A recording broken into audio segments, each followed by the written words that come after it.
السلام علیکم۔ آپ یہ جواب ان کی خدمت میں پیش کر دیجئے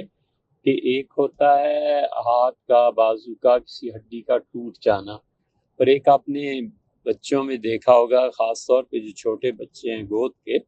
وہ کہتے ہیں کہ اس کا ہاتھ اتر گیا، اس کا بازو اتر گیا، کوہنی کا جوڑ اتر گیا، کندھا اتر گیا۔ تو وہ پھر ڈاکٹرز کیا کسی دانا سیانے حکیم کے پاس لے جاتے ہیں اور وہ کھینچ کے پھر اسے اس کی اصل جگہ پہ پیوست کر دیتا ہے۔ یہ آتا ہے کہ حضرت شاہ ولی اللہ صاحب رحمۃ اللہ کے ہاتھ جو تھے وہ پہنچے اتروا کیے گئے، یعنی ہاتھ کو رکھ کر اس زور سے کھینچا گیا کہ ہاتھ بالکل سلامت رہا لیکن اپنی اصل جڑ سے اکھڑ گیا،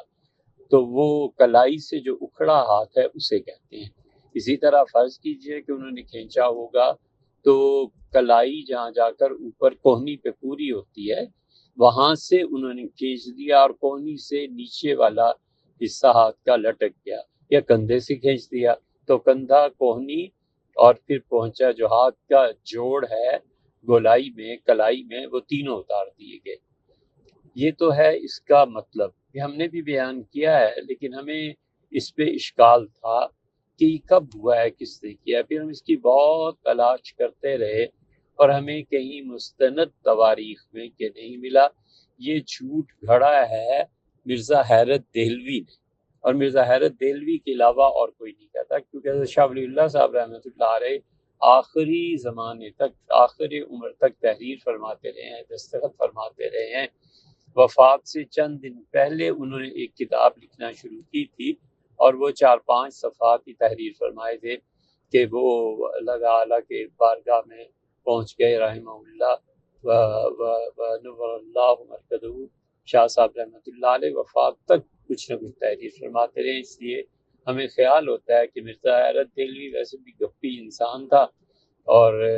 وہ تھا اخبار نویس، تو ایسے ہی اس نے اس زمانے میں